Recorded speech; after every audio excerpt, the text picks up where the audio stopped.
Dios te está encaminando a bien. No naciste por casualidad, naciste con un propósito. Tu trabajo es descubrir el propósito por el cual Dios te llamó. Pero recuerda, Dios te encamina a sus propósitos. Génesis capítulo 50, verso 20. Vosotros pensáis mal contra mí, mas Dios lo encaminó a bien, para hacer lo que vemos hoy, para mantener en vida a mucho pueblo. Gloria a Dios, aleluya, poderoso, poderoso. 11 rostros abatidos miraban fija y ansiosamente al suelo. Aunque todos los ojos miraban al suelo, la atención estaba centrada en el hombre, en el trono, al frente de la sala. Acurrucados en un tereso silencio, los 11 se postraron ante uno de los gobernantes más poderosos de la tierra de aquella época, sabiendo que tenía autoridad para ejecutar. Ataviados en forma peculiar como correspondía a su oficio y flanqueados por guardias y siervos, el primer ministro miró hacia abajo a esos humildes pastores mientras ellos se inclinaban ante él. Su larga historia con esos hombres incluía recuerdos especialmente gráficos de dolor y rechazo. Su larga historia con esos hombres incluía recuerdos especialmente gráficos de dolor y rechazo. Le habían tratado mal de manera impensable en el pasado. Ahora, las cosas habían cambiado. Con una palabra él podía promulgar varias restricciones y varias retribuciones graves sobre esos hombres que le habían traicionado. ¿Es eso lo que José le haría a sus hermanos? Su padre Jacob acababa de morir y juntos le habían enterrado. Ahora estaban postrados ante su hermano suplicándole misericordia, temiendo que con la muerte de su padre, José pudiera finalmente buscar venganza contra ellos por la crueldad tan grave que habían perpetrado contra él hace algunas décadas atrás. Los minutos parecían horas ante la sombría anticipación de la decisión de José. Los hermanos estaban preparados para lo peor. Yo me imagino estar en ese momento frente a la autoridad máxima. Rubén, el mayor, se culpaba desde hace mucho tiempo por lo que había pasado con José en esos años. Judá también sintió el peso de la culpa. Él fue quien sugirió, recuerden, él fue el quien sugirió inicialmente vender a José como esclavo. No sé si usted lo recuerda. Pero los demás hermanos, salvo Benjamín, el más pequeño, había participado de ese impensable acto de traición. Imagínense, llegar a hacer tanto el odio que la única solución ante ese odio fue matarlo o venderlo. Todos merecían sentirse culpables. Sería ese el día en que finalmente su delito se volvería contra él. Mientras esperaban el veredicto final, atormentados por lo que les podía pasar, de repente se rompió el silencio. No fue con una voz airada y potente o amenazas o de duro castigo, al contrario. Se sintió un sonido como de un llanto. Las lúgubres expresiones de los hermanos, esos sentimientos fuertes de dolor, se ablandaron por el desconcierto. Uno a uno, lentamente comenzó a levantar la mirada, curiosos por ver lo que ocurría. No entendían qué estaba ocurriendo, quién era esa persona que estaba ahí delante de ellos. Y era José. José les volvió a mirar con una sonrisa de perdón, con lágrimas corriendo por su rostro. Sus lágrimas se volvieron contagiosas, por lo que todo el salón, todos comenzaron a llorar, hasta los guardias y todos comenzaron a llorar ante tal escena. Luchando por guardar su compostura, José se tranquilizó lo suficiente como para liberar la compasión que había en su corazón. El relato de Génesis nos narra con estas palabras. Lo voy a leer. Génesis capítulo 50, versículo del 19 al 21. No temáis. ¿Acaso estoy yo en lugar de Dios? Vosotros pensasteis mal contra mí, mas Dios todo esto lo encaminó a bien para hacer lo que hoy vemos, para mantener en vida a mucho pueblo. Ahora pues, no tengáis miedo. Yo sustentaré a vosotros y a vuestros hijos. Así los consoló y les habló al corazón. Miren la diferencia entre José y sus hermanos. Miren lo que produce el odio en el corazón de las personas. A diferencia de aquellos que engendraron odio y deseo de venganza, José trató a sus hermanos con un favor inmerecido. Pero miren, ¿cómo es posible que el amor y la bondad crezcan en un corazón que ha sido tratado con odio, con amargura? Lo han tratado de lo peor. Sin embargo, en su corazón solo cultivó el amor y la bondad. José fue tratado muy mal por sus hermanos, pero nunca permitió que el odio y la amargura y el resentimiento gobernaran su vida. La respuesta a todas estas cosas que nosotros vemos los encontramos en qué es lo que tenía José en el corazón, cuál era la teología, el conocimiento de Dios que tenía José. Él tenía claro, mire, recuerda esto, él tenía un claro entendimiento de que Dios estaba obrando todo para bien. Como dice el libro de Génesis, capítulo 50, el verso 20, vosotros pensáis mal contra mí, mas Dios lo encaminó a bien, que todo Dios lo encaminaba para bien. Esa era la teología de José. Definitivamente, esa era la teología de José. En ese momento, con sus hermanos delante de él y sus pruebas detrás, José articuló una perspectiva que resumía la historia de su vida. Dios está en control y podemos confiar en que nos dará salida a todos los problemas y que todo nos ayudará para bien. Definitivamente, esa era la diferencia entre José y sus hermanos. Esa era lo que marcaba la diferencia entre la posición que tenía ahora en la actualidad José y la posición que tenían los hermanos. La bondad, el perdón, el amor, el odio, el rencor y la amargura. La historia de José se ha contado muchas veces y de muchas formas. Lecciones espirituales acerca del amor fraternal, la pureza moral, la buena administración, la paciencia, la perseverancia. Se han sacado todo tipo de enseñanzas de la vida de José. Son lecciones útiles para aprender, pero no son la razón por la cual sus experiencias se han escrito para nosotros en la Biblia. Hasta que no vemos el cuadro global de lo que Dios estaba haciendo a través de la vida de José, inevitablemente nos perderemos la verdad profunda y fundamental que nos enseña el relato de este héroe de la fe.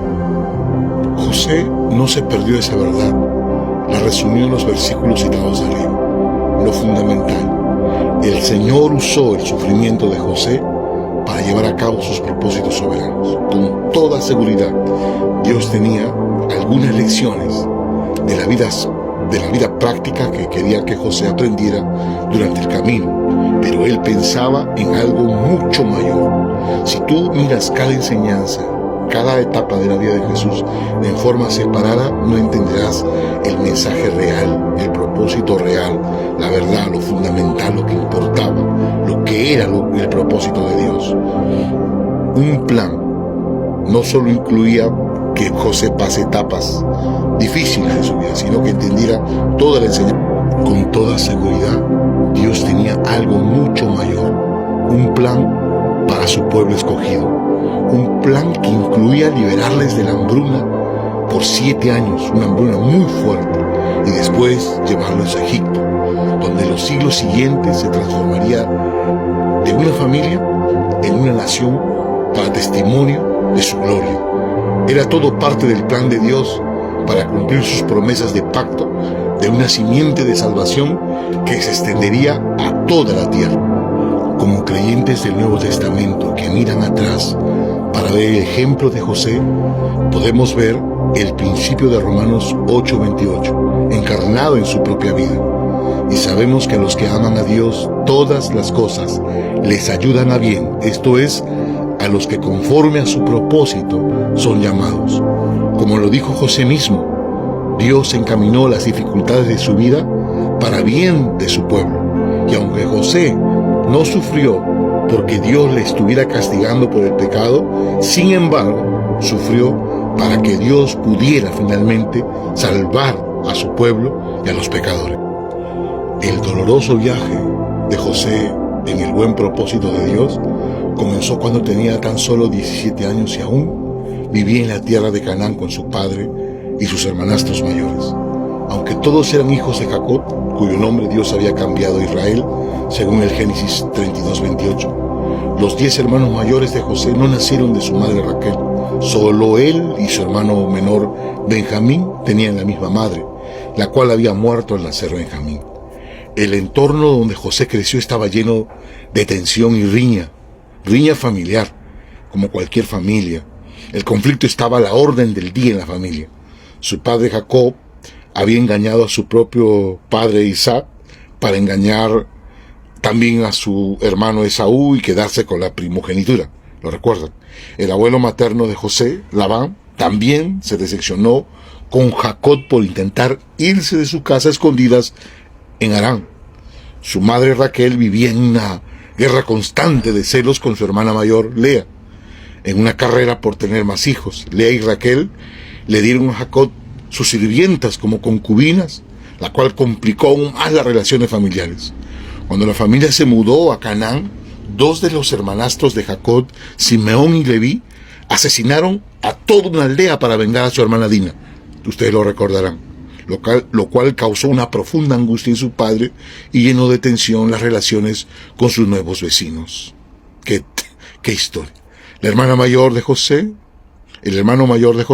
¿recuerdan ustedes? Rubén, incluso tuvo una aventura amorosa con una de las concubinas de algo de lo que después se enteró su padre. No hace falta decir que la vida en casa de José estaba llena de malas relaciones. Las cosas no mejoraron para que el joven, cuando su madre murió, ni cuando sus hermanos comenzaron a tratarle con hostilidad y resentimiento. Sin embargo, de esa lucha turbulenta, Dios cumpliría sus planes para esa familia en conflictos, para José en particular, para la nación de Israel y para todo el mundo. Según el Génesis 37, los hermanos de José le odiaban por varias razones. La esencia del problema estaba en que él era el hijo predilecto de su padre, según el versículo 3. Jacob ya había mostrado favoritismo antes con Raquel, la madre de José, y ahora trataba a su hijo con más favor que a los demás. De la misma forma que Lea había envidiado a su hermana Raquel, los hermanos de José se pusieron celosos también con él, con José. Para demostrar su particular afecto por José, Jacob le dio una túnica real. ¿Recuerdan ustedes ese momento? El hecho de que fuera o no una túnica de muchos colores es algo que debaten los comentaristas bíblicos. La palabra hebrea se puede referir a una túnica de manga larga o una túnica larga hasta los tobillos, pero independientemente de su apariencia, se la dio como un símbolo de la condición de favoritismo que José tenía ante su padre, y terminó siendo ese el símbolo del desprecio de sus hermanos. Todo ese asunto se agravó cuando a los hermanos de José les pareció que este actuaba como un líder, como una realeza. ¿Se acuerdan ustedes los sueños de José? No solo vestía una túnica real, sino que ellos pensaban que estaba empezando a hablar y a actuar como si fuera superior a ellos. Su padre también le había elevado, haciéndole responsable del control del trabajo de sus hermanos. Y José no dudaba en regresar con informes, siempre estaba informando o mal informando, según el Génesis 37. Más ofensivos aún fueron sus relatos, aún sus sueños, aparentemente extravagantes, en lo que sus hermanos le rendían homenaje y acerca de los cuales él parecía estar en una posición de liderazgo. A él le rendían homenaje. Un día se reunió con sus hermanos como el siguiente anuncio de un sueño. No, él dice: voy a contarles este sueño. He aquí que atábamos manojos en medio del campo.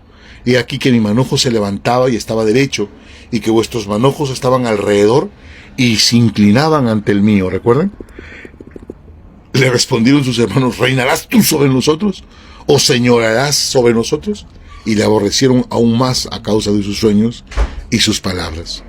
Un segundo sueño en el que el sol, la luna y las estrellas se inclinaban ante él no hizo sino irritar más a sus envidiosos hermanos.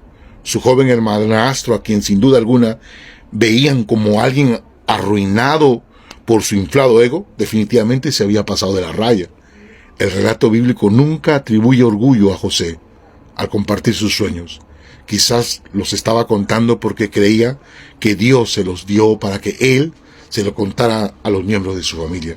Sin embargo, el odio de sus hermanos se acrecentó con esos sueños. Comenzaron a odiarle, a buscar la oportunidad de despojarlo de sus sueños, despojar al soñador tanto de su túnica como de su lugar en la familia, de ese lugar privilegiado que tenía.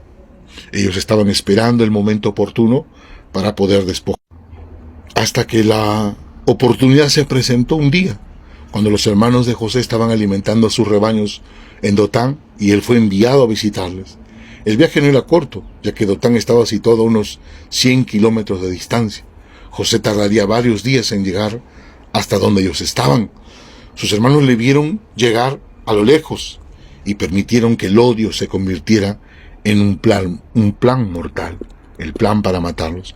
Según el Génesis 37, 18 al 20 dice: cuando ellos lo vieron de lejos, antes que llegara cerca de ellos, conspiraron contra él para matarle.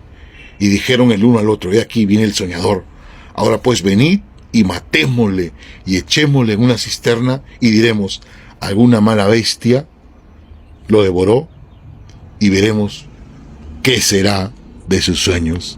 Veremos qué queda del soñador. Pero miren ustedes la diferencia entre el odio, el rencor, la amargura, y entre el amor, el perdón y la bondad. Al final, los resultados de cada uno de ellos se vio visible, se pudo ver de forma visible. Lo que produce el amor, la bondad, la misericordia, y lo que produce el odio, el rencor, la amargura. Usted decida en esta mañana qué va a cosechar.